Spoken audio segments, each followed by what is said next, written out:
All right, here we go. We are live. Hello, hello, everybody. Good afternoon. We are going to just take a moment to share to our pages what we're, share our live to the pages. Why don't you introduce yourself? Yeah, sure. My name's Greg Clark. I'm the branch manager at Annie Mac Home Mortgage. The 15th of April marks my 16th year in the business, so it's been a great ride.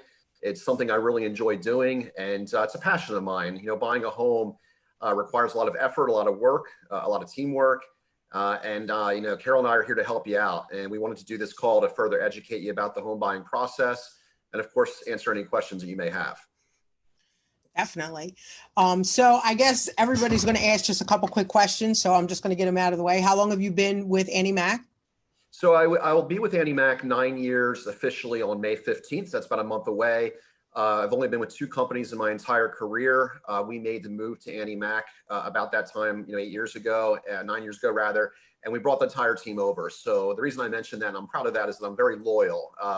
Two companies in 16 years, but one group of people, one team. So that's something I'm very proud of. That's amazing. And so I want to talk about real quick before we get into all the nitty gritty of everything. Did I see that you have reached your 600th review? Yeah. That's something I appreciate you pointing that out. It's something I work really hard at. The one thing I've learned in this industry is that there's tens of thousands of banks out there, whether they're local or online. But the reality is that you need to get to the finish line. You have to have someone that's going to take their time with you to explain things, take the time to take your calls at night or on the weekend, and even in person. So I like to believe that I'm a chameleon. I can adapt to any situation. And, I manage our branch. I tell our folks that we're not in the mortgage business, we're in the people business. Right. And you have to be responsive, you have to be accountable, and you have to have the ability to lead. So thank you for pointing that out. That's something I'm really proud of. And thank you to my clients that have recognized that in myself and my staff. Yeah, I mean, absolutely. Congratulations. That is a huge accomplishment. 600 is a big number. Thank you. So, yeah, definitely. And I'll make sure that we share the link where you can go and you can read all his reviews. You can see there's literally 600 of them. So it's amazing. So before we went live, you were talking a little bit about some of the things that you wish clients knew and things that you wish clients would take a little bit of time to do. Why don't you talk to us a little bit about that? Yeah, absolutely. So, Carol, it's a great question. The first step in buying a home is getting pre-approved for a mortgage, and what that allows a lender to do is further vet you out, to look at your credit, to go over your work history, your income, etc. And by doing that pre-approval process and that credit pull, that allows us to align you with the program that's going to best suit your needs. You and I were talking offline before we went live, and I was sharing with Carol that one of the biggest challenges that I see is that a lot of clients do not take enough time up front to do this process. And what I mean by that is the following. I was using an example where I had a client whose lease is coming up at the end of September. And my strategy is always to vet clients out 3 to 6 months in advance. And the reason I do that, Carol, is that if there's anything that we have to overcome, if someone's credit's poor and we need to make it fair, or even if their credit's good and we can make it excellent, the more time we have to work with our clients, the better off they're going to be, because we can help them better structure their loan. And, a quarter point to your rate can make a big difference in your monthly payment, but also the amount of interest you're going to pay over the term of the mortgage. So it's just like anything in life. The more you prepare, the better off you're going to be. And I love the idea of helping our clients understand that there is a way to save a little bit of money if you just take a little bit of time in the beginning, because as we all know, if you can get a lower interest rate, your buying power is a little higher. Absolutely. I mean, the lower your rate, the more purchasing power you have, like you said.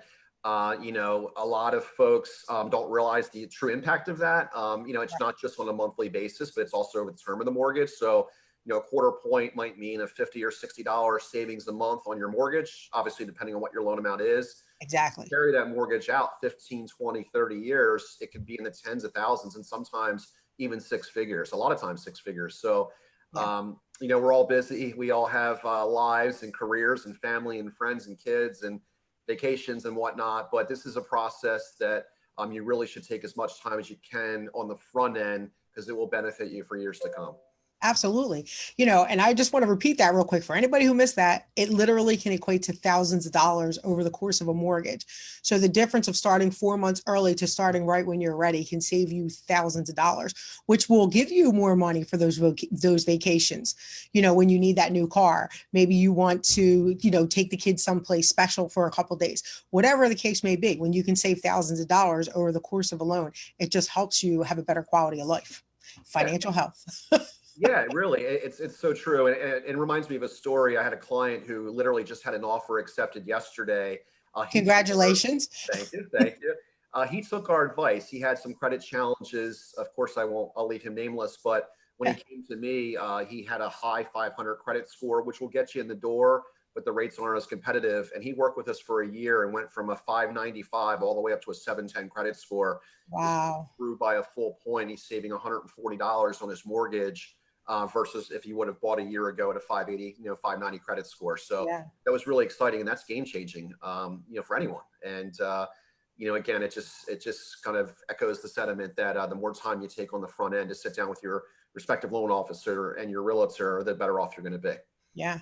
Well, that's fantastic. So, and we appreciate that advice. And I know if anybody's listening, I hope that you take and heed some of the advice that these guys are giving us, because I don't know about you, but I like to save money. Yeah, I mean, saving money is a great thing, right? And Yeah, definitely. I always tell folks there's no worse stress in my opinion than financial stress. And if you can bring down that monthly payment that you're making and make Yeah. it affordable to you and your family, you can obviously spend the money you would have saved had you had a higher rate Right. and apply that to household goods or paying down other debts in your life, or even Exactly. accelerating your mortgage payment by paying above and beyond the minimum payment every month. Right. So I had heard somewhere that it's very easy to pay your mortgage off early if you can just afford to pay one extra mortgage payment a year. Do you know anything about that, or is that for someone else? No, I know exactly what you're talking about. It's a great point, Carol. I'm glad you mentioned it. I wouldn't have thought to mention that, but you're exactly right. So the general sentiment is that if you make one extra mortgage payment a year, you're going to save 5.5 years off your mortgage. So you would go from a 30-year fixed rate mortgage down to 24.5 years. Now, how do you do that? Well, let's make the math easy. Let's say that your monthly payment is $1,200. Okay. That's $1,200 over 12 months. If you divide 1,200 into 12 months, it's about an Right. extra 120 to 150 a month. So if you're able to do that, you are going to save 5.5 years off your mortgage, which is such a powerful tool. Yeah. Does this make sense? People have different opinions on that. If you are going to see the end of that mortgage cycle, in other words, if you're buying a home to have it be the forever home, absolutely, I would suggest that. If you're going to move in 3 to 5 years, maybe you're buying a home as a first-time home buyer, maybe not. Maybe save that money for a rainy day fund or to furnish your home. Yeah. There's no two situations that are the same. So we really sit down and take a consultative approach. No, there's no two people that are the same. There's no two situations that are the same. But yeah, Carol, it's a powerful thing to do. And if you plan on staying in your home a long time, it's definitely worthwhile, in my opinion. So I'm just going to rewind here a little bit and play devil's advocate just a little bit. So if I come to you and I'm going to buy a house and I say, hey, I'm thinking about buying this house, Craig, but my lease isn't up for 5 months. You're telling me if I come to you now 5 months early and start working on things, I could potentially save a quarter point, maybe a little more on my mortgage, which could equate to maybe $50 or $60 a month. And then if I turn around and take that savings and pay it towards the mortgage anyway, I could knock time off the end of my mortgage. And it did not cost me any extra money. It just took me that extra time up front. And I was able to just play it out into the mortgage to knock it down anyway.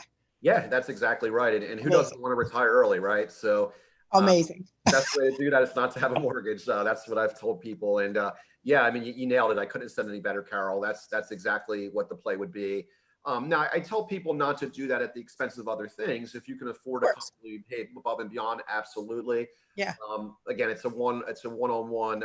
It's different per borrower, but yeah, I mean, everything you're saying is correct. And we take that consultative approach. Like I mentioned, I won't tell you I'm a financial advisor, but I do have that background. And we don't just look at the mortgage. We look at your current debt load. We look at, are you maxing out your retirements for 401k as an example?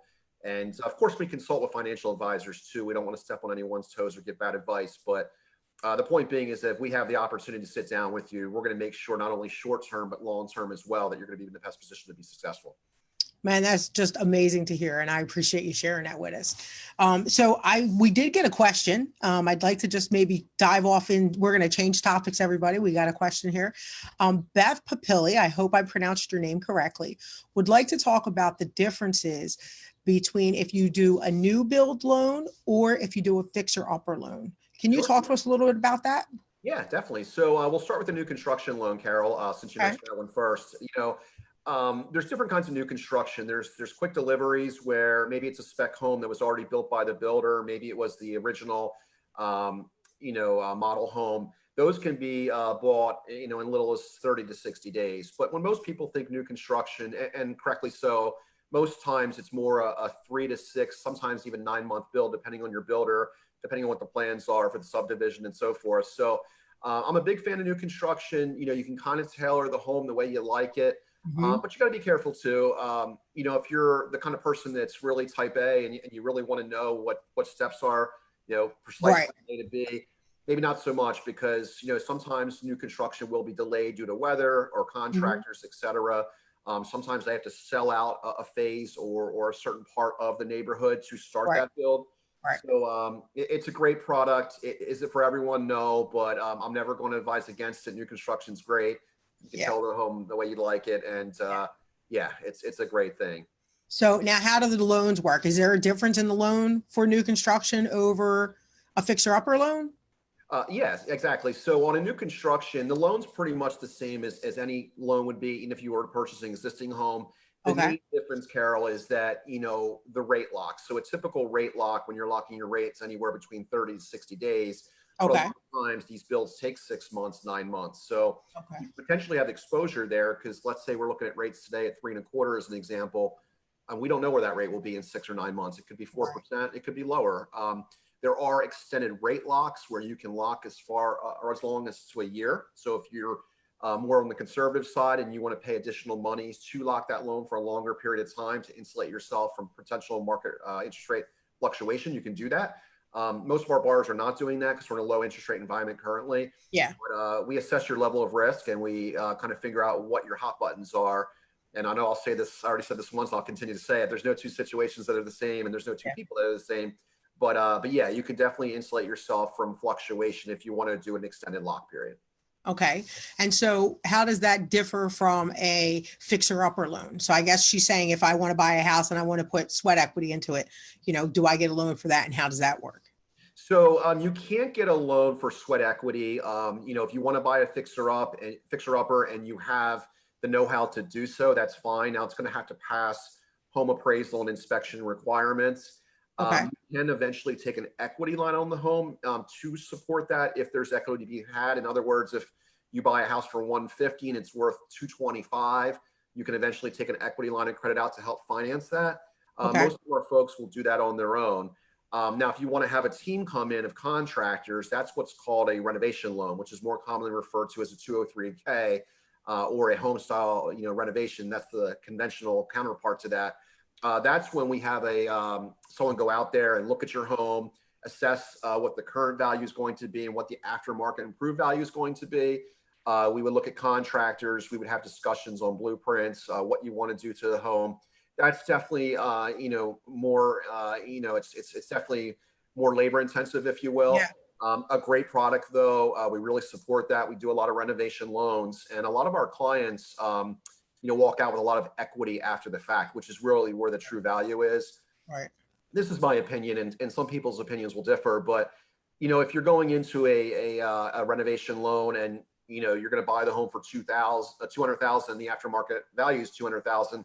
Sometimes I'm not a great fan of that because there are additional costs with a renovation loan. And if you're Okay. not walking into instant equity, it could be a more expensive loan. But at the same time, some people want their house the way they want it and they can't find it on Exactly. the open market. And that's one of the reasons why it exists. Okay. Well, Beth, I hope that answered your question. The second part of Beth's question was, how do you find a builder that will work within your budget? And I think that just comes down to you have to interview the builders and you have to decide what you want to pay for. There are builders out there that are not They're going to do the very bare minimum. Let's call it what it is. I'm going to be honest here. There are builders out there who are going to do the bare minimum of what they have to do to pass the inspection to build your house. And then there are builders out there who go above and beyond. And so they might cost a little more, but at the end of the day, long term, the home has a better quality to it. So you have to determine how you want to do that. And then you just want to start interviewing those builders and tell them what you want and have them tell you what that's going to cost. You might be able to tweak some things in what you want now to add it later. But I think one thing that I see is that some people want a $300,000 house and they think if they build it, it's only going to cost them 150. And that's just not the case. So you have to also be kind of realistic in what your expectations are with that builder. So anything else you want to add?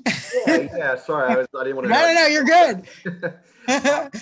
Yeah, so it's just like selecting, in my opinion, just like selecting a loan officer, like selecting a realtor, like selecting a builder. Yeah.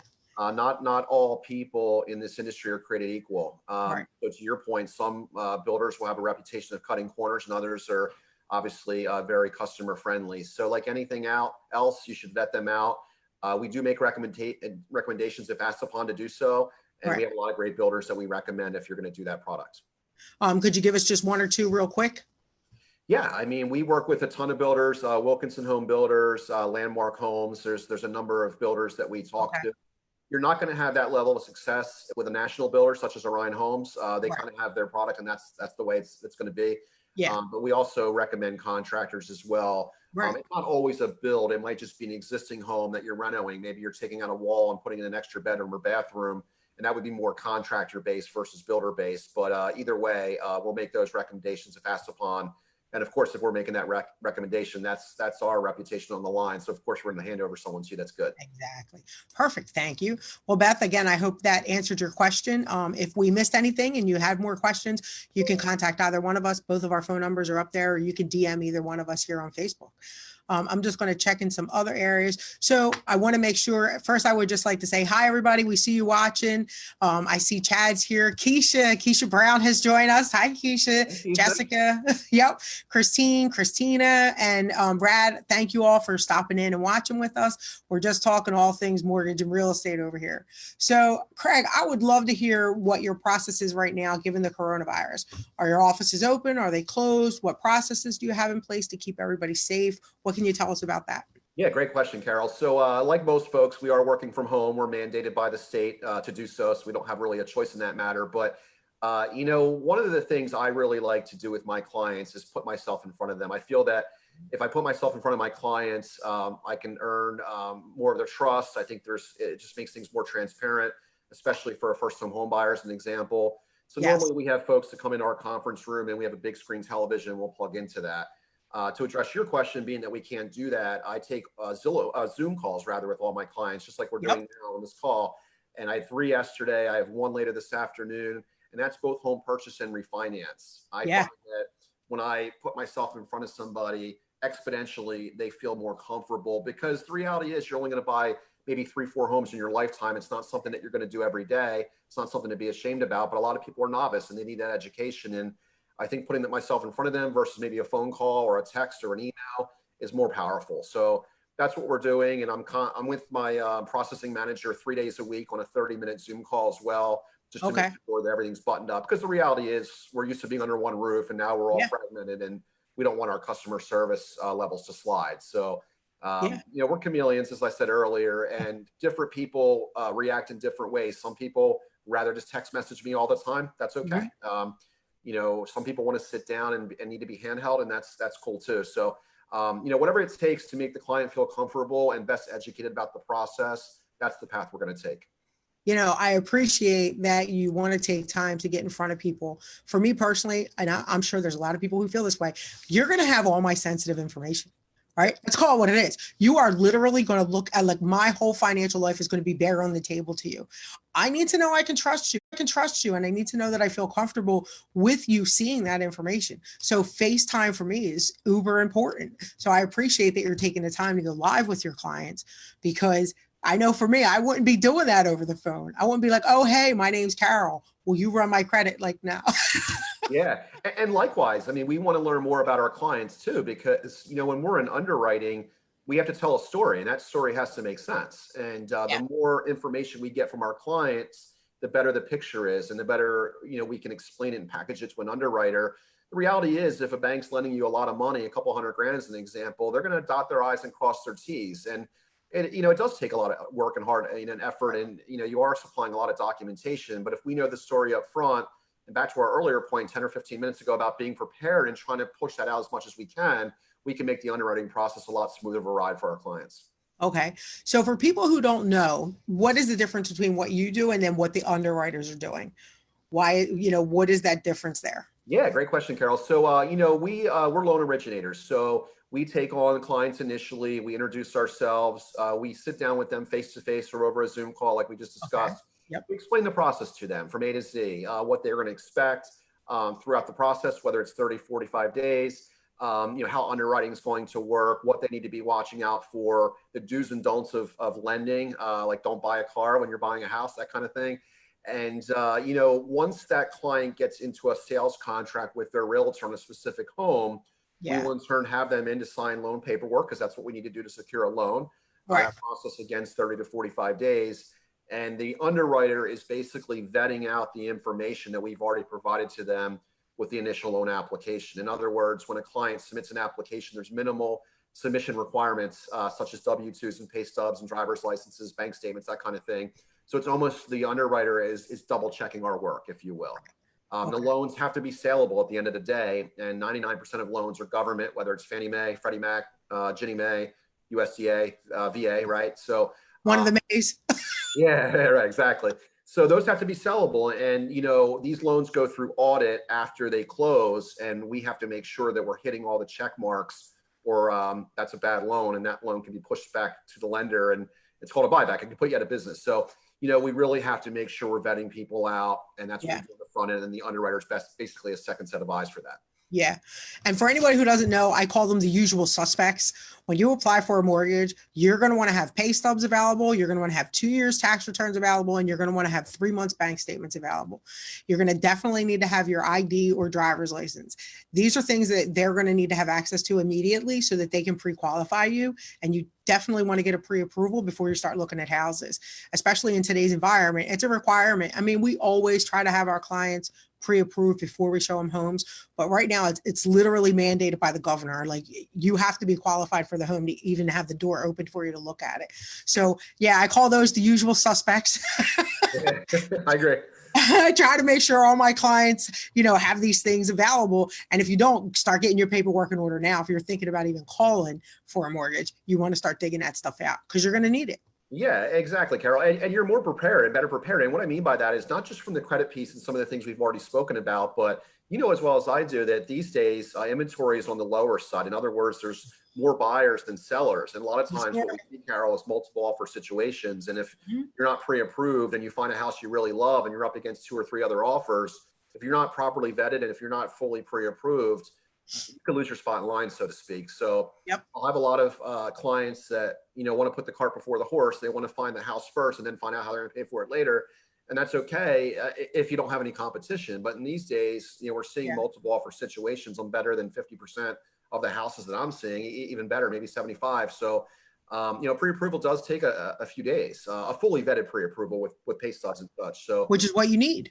Absolutely. You do need that. And not only that, not to go off script, but a lot of our loans are now getting appraisal waivers. So the only way we find that out is by taking a full application, uploading electronically into Fannie Mae or Freddie Mac's website. And where that's important is if you're going into a multiple offer situation, let's say there's 2 other offers and you make the 3rd offer. And let's say your pre-approval says, hey, we have a appraisal waiver. That's a great selling point. I can tell that listing agent that, hey, we have their W-2s, we have their pay stubs. Oh, by the way, we don't need an appraisal on this home. We got that waived by Fannie Mae. It makes your offer a lot more attractive. Right. And it really does. And, I know some people don't realize it actually matters who your loan company is. If you're going through some third-party loan company that's on the other side of the country who doesn't understand Delaware's nuances, it can cost you money. And their lag time could cost you your house. Yeah, you hear a lot of, stay local. I'm a firm believer of that. Obviously, my opinion's somewhat, biased. Biased, right? Biased. But if you have 3 offers and 2 are from Yep. reputable loan companies that are local, and you have a third one that's from XYZ Mortgage in Minneapolis, Minnesota, and Right. we don't know their reputation, it could really put you behind the 8 ball in purchasing a home. So Right. a lot of realtors, ultimately the client is the one that chooses the offer, but a lot of times they get advice from their realtors on which offer Right. might be best, and that's kind of a good barometer to look at that. Yeah, I mean, we have to look at the pre-approvals because we don't want our clients to get in a situation where they're accepting an offer and then we find out the mortgage company never actually saw this person's pay stubs. We And have this that a lot. person Yeah. doesn't even qualify for what they're looking at. Like it's so important to spend time with the right mortgage company and make sure you're getting the right information. If not, it's going to cost you money, time, energy, effort. And at the end of the day, like it kind of stinks that you wanted that house and now you can't have it because the mortgage company didn't do what they were supposed to do. Yeah, it can have a trickle down effect. I mean, you might need that money from selling your home to buy your new home. And if that buyer falls through, it could be a trickle down effect. I had Yeah. one that happened maybe a year ago that I can recall with an out of town lender, and it helped 6 settlements because each person before them needed to sell their home to buy the next, and it was a miserable day. And we warned the client, but it just didn't work out. They went with that lender, and we did close, but it closed 3 days late. It just caused a lot of stress, and Yeah. just Anxiety. yeah, pretty Yeah. much exactly. And And here, right now, homes are still selling. Like since the beginning of the month, I looked it up. There's been 182 days, 182 houses have sold in Delaware in the last 16 days. That's a lot of houses when we're in the middle of a pandemic. yeah, I mean, it's a great time to be a buyer, Carol. I mean, guidelines have really opened up over the last couple of years. Interest rates are almost at all-time lows, which makes increases your purchasing power. So it's a Yes. great time to be a buyer. We have a lot of pent-up demand right now. We have a lot of people that want to go out and look, but because of the COVID, they're kind of Right. sitting idly for the next 30 days or so. But yeah, I mean, there's no better time, in my opinion, to be a home buyer. Rates are at all-time lows. If need be, there's first-time home buyer programs that offer 100% financing. Yep. So you don't need money for a down payment so long as you fit a certain set of criteria as it pertains to credit score and income and so forth. But yeah, what a great time to be in the market right now. Right. Well, and I'll tell you what, you're right. There is a lot of pent up. We have been operating on a low inventory, I think, for what, over a year now it's been. I mean, it's been a long time. Yeah, I would And even what say that 2 years means, probably. anybody who doesn't know what that means, it means this. Normally, the real estate market has a 9-month inventory for the amount of buyers that are in the marketplace. Right now, we don't even have a 3-month inventory for the amount of buyers that are in the marketplace. And the crazy thing is it did not get any better with the pandemic. It wasn't like the buyers backed off. No, they put on gloves and masks and we did social distancing and we're out looking at houses because they're trying to buy a house. They've given notice, they've packed, they've done it, like they're trying to buy a house. But you're right. When this is over, I have other clients, who have said, well, I don't want to put my house on the market yet, but when this is over, I'm definitely going to want to get it out there. And let's call it what it is. How many people are stuck in their house right now going, it's too big, it's too small, it's too round, it's too square, it doesn't have enough garage space, it's got too much garage space. I should have got a house with a pool. Somebody made fun of the fact that realtors started asking, like, could you see yourself quarantined here? Yeah. But unfortunately, given the current state of affairs, this is a valid question that we have to ask, right? Because if this happened again and you were stuck in this house for a month, would that be okay? Right? Because it's all about experience in life. We all just learned a valuable lesson. Yeah, I mean, exactly right. I mean, home is where you lay your head, and you have to be happy where you're at. And not to belabor the point, but it's a great time to be in the market. Yeah. Underwriting guidelines have been relaxed over the last couple of years, so it's a little bit easier, entry to barrier to entry there. And it's just a great time to be out there. And Delaware is very robust. We have a lot of turnover. Our inventory is low. That will open up eventually, but if you're out there and you're doing the right things and you're making competitive offers, you'll still find success. Yeah, I mean, I couldn't agree more.